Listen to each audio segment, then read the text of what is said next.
శివా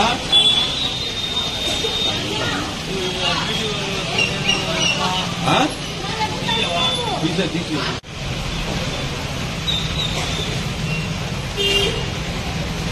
వెళ్దామా? బ్యాగ్లు ఆడున్నాయా?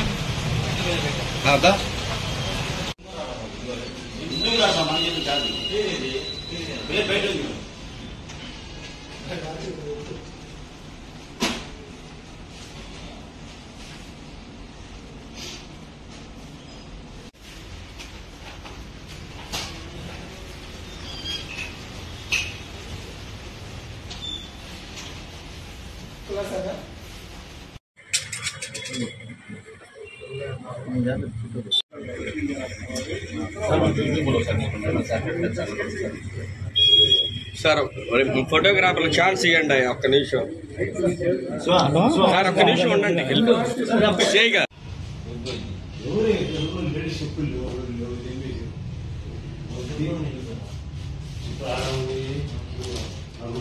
సమాచారం మేరకు విషయాన్ని పై అధికారులకు తెలియజేసి పట్టణంలో కొన్ని స్పా సెంటర్లో ఇల్లీగల్ యాక్టివిటీ జరుగుతుందని సమాచారం రావడంతో ఆ విషయాన్ని పై అధికారులకు తెలియజేసి వారి యొక్క ఉత్తర్వుల మేరకు పార్వతమ్మ టెంపుల్ దగ్గరలో ఉన్న ఈ V2 స్పా సెంటర్ పైన మా సిబ్బందితో రైడ్ చేయడం జరిగింది.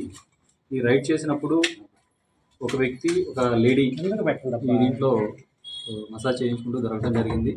అంతేకాకుండా ఈ స్పాని తనిఖీ చేసినప్పుడు దానిలో కొన్ని కాండోమ్ ప్యాకెట్స్, దాంతో పాటుగా కొన్ని గాంజా ప్యాకెట్స్ కూడా ఇక్కడ దొరకడం జరిగింది. కాబట్టి ఈ స్పా సెంటర్ ఎవరైతే నిర్వహిస్తూ ఉన్నారో ఆ నిర్వహిస్తున్న వ్యక్తిని కస్టడీలోకి తీసుకుని అతని పైన కేసు నమోదు చేయడం జరుగుతుంది. సార్, అంటే ఇప్పుడు ఈ స్పా సెంటర్ ఆల్రెడీ 2-3 సార్లు గతంలో కంప్లైంట్ వచ్చినాయి. కానీ ఇప్పుడు ఇలా దాడి చేయడం మీకు ఏమైనా కంప్లైంట్ వచ్చినాయా? గతంలో చాలాసార్లు కంప్లైంట్ వచ్చింది, రైడ్ చేయడం జరిగింది. అప్పుడు మేము రైడ్ చేసిన సమయంలో అక్కడ జరుగుతూ ఉన్నదా లేదా అన్నది తెలియదు. మనం రైడ్ చేసాము.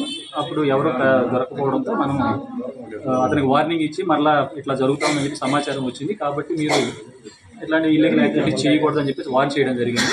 కానీ ఈ రోజు మనకి స్పాట్లోనే దొరకడంతో సదరు వ్యక్తి పైన కేసు నమోదు చేయడం. ఏమేమి చెప్పింది సార్ మనకి దీనిలో వచ్చేసి మేము వచ్చేటప్పటికి ఒక పర్సన్ ఉన్నాడు, తను మసాజ్ చేయించుకుంటూ ఉన్నాడు. మేము ఎంటర్ అయ్యేటప్పటికి లేడీ ఎస్కేప్ అవ్వడం జరిగింది. ఇంకా ఏమైనా ఉన్నాయని చెప్పి వెరిఫై చేస్తూ ఉండడంతో కొన్ని కాండోమ్ ప్యాకెట్స్ అనేవి ఇక్కడ దొరకడం జరిగింది. దాంతోపాటు చిన్న మన ప్రెస్సింగ్ కవర్లో ఉన్న గాంజా ప్యాకెట్స్ కూడా ఇక్కడ దొరకడం జరిగింది. కాబట్టి ఇతని పైన సదరు సెక్షన్ల ప్రకారం కేసు నమోదు చేసి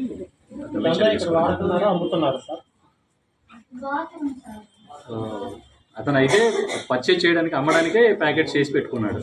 కాబట్టి